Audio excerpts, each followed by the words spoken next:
tonight is Khashyar Darvich, film director for the Dalai Lama Awakening. He's here in Washington, D.C. to do some screenings for his film, and it's our pleasure to have him in the studio. Welcome. It's my pleasure. Welcome. Thank you for having me. Yeah.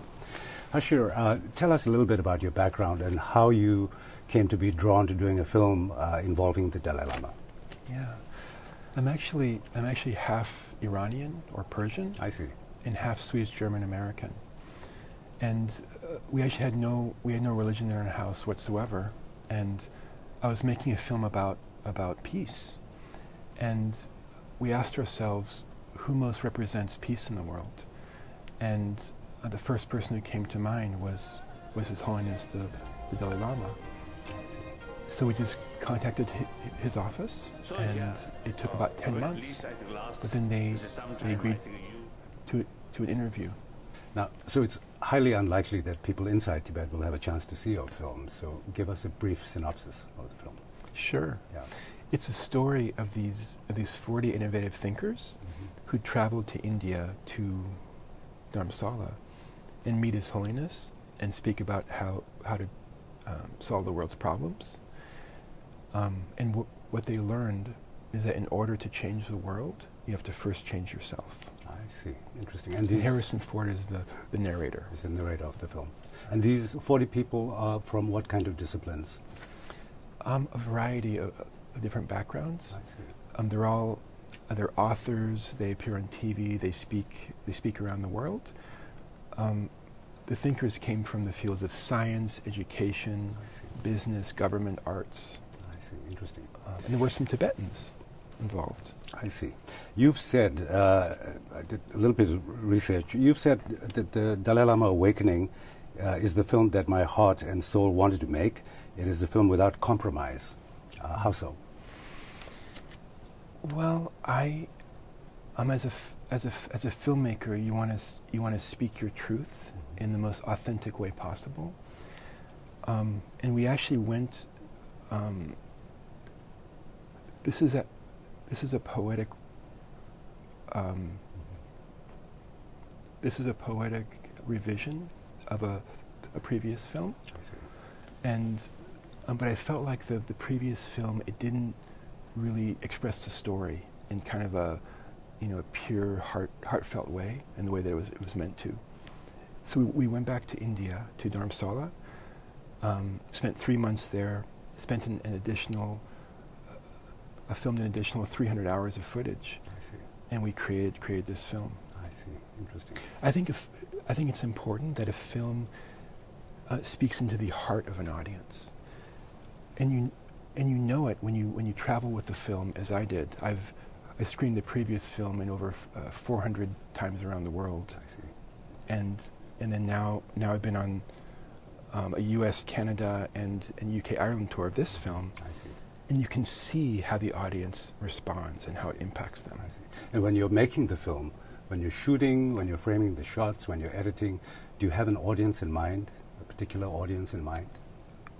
I don't really. I just believe in telling the most clear, true story possible. I see. And then I believe it'll find an audience. Now, I understand that when this project started, when you said yes to the project, you had only 6 weeks to prepare, to fundraise, to gather a crew, and to travel, plan, etc. Did you have an idea of what kind of a film it was going to be? I did not know. It became a really unexpected sort of story and film. We all, I think everyone on that trip, those 40 thinkers, as well as the crew, traveled to India with the expectation of having this remarkable time with His Holiness, the Dalai Lama. And that was true, of course. It was a remarkable experience. But what was even most interesting, I think about the trip and about the film, is these 40 thinkers, they went through their own sort of inner journey of personal transformation in the presence of His Holiness. And their egos had to sort of surface so that they could sort of see the light of day and be transformed and their hearts opened. I see.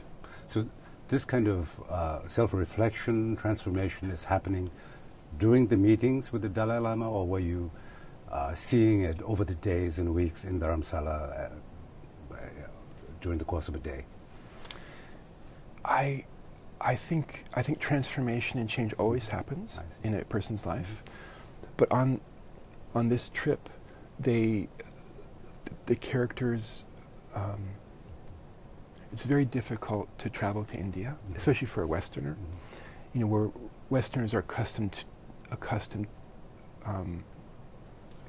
They enjoy their comforts, you know, of the West, and so I think it's remarkable when you take a Westerner and put him on a train and a bus on these bumpy roads up to Dharamsala and in India, how when they're stripped of their comforts, their real selves sort of surface. I see.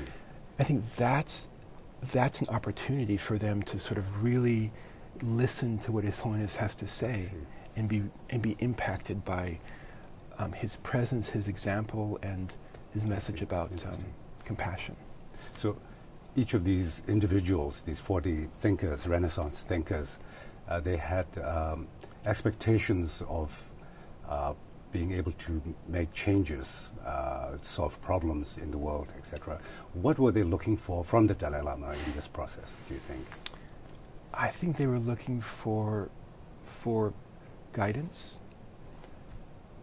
And I think it's true of so many who go and see His Holiness and meet him, that they're expecting some kind of special personal experience with him. But the interesting thing is this group had the intention of creating positive change in the world, and creating some kind of product or something they can sort of show the world that this is how you change the world. And the way that they really transformed was personally. I see. You know, and the Dalai Lama knew this.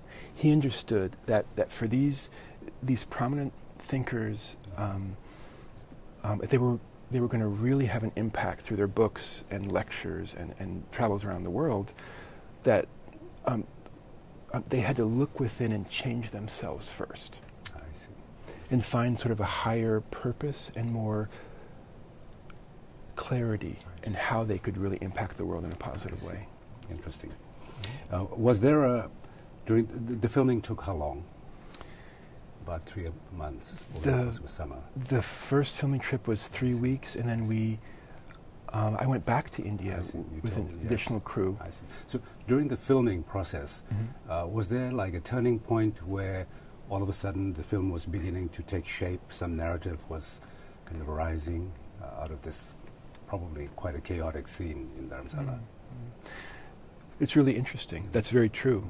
That there was sort of a point where the story became clear. So as the process was happening, about halfway through, sort of egos were sort of surfacing. There was some conflict. Things appeared that they were falling apart.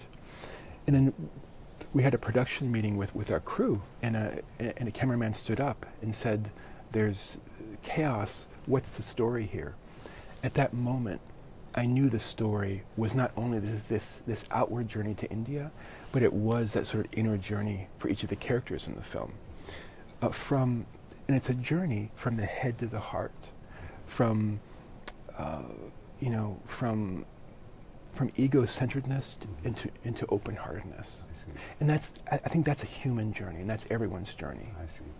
So, as this conference, let's call it, this process of meetings with the Dalai Lama for these four, how did it end? I mean, how do you think they walked away from this experience? And are they having an impact on the world as they intended in the first place? Some walked away feeling deeply inspired.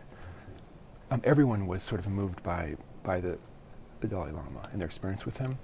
Some felt a little unsure about sort of the challenges of the trip, but just like sort of a seed of personal transformation that's planted within someone.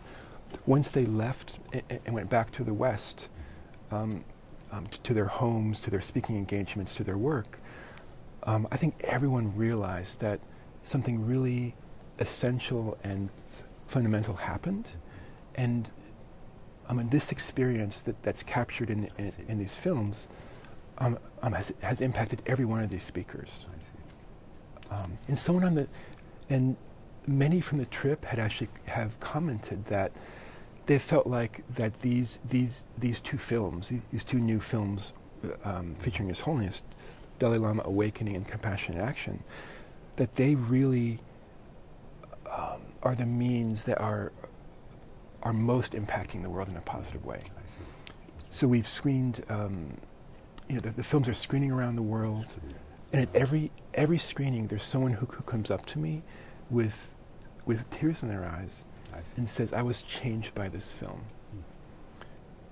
So I think everyone who went there and we as filmmakers, I think that's when we knew and felt satisfied that we're doing our job. And for yourself, I mean, you've spent that much time with His Holiness the Dalai Lama. You actually interviewed him twice, I think, even during that first go-around. Is there any single takeaway for you from that experience of spending that much time with the Dalai Lama? You know, everyone, it's incredible the impact that the Dalai Lama has on millions around the world. And you see him in a stadium of 20,000, and he has this presence and this impact. And the times when I was with him one-on-one interviewing him, I saw for the first time someone who sort of almost effortlessly embodied and expressed compassion and kindness. And that was the moment I realized that that's a natural part of who we are. And everyone, in all circumstances, has that capacity to be compassionate and kind. So that was really transformational for me. And at the same time, after that trip, His Holiness had sort of mentioned to the group that, now it's your turn to sort of take what we've shared and share it in the world in a way that benefits others. And I knew that I had to make films, and that it was my job to make films that were about service and that inspired audiences and that had life-affirming stories. Khashyar Darvich, thank you very much for joining us, and good luck with your screenings. Thank you so much.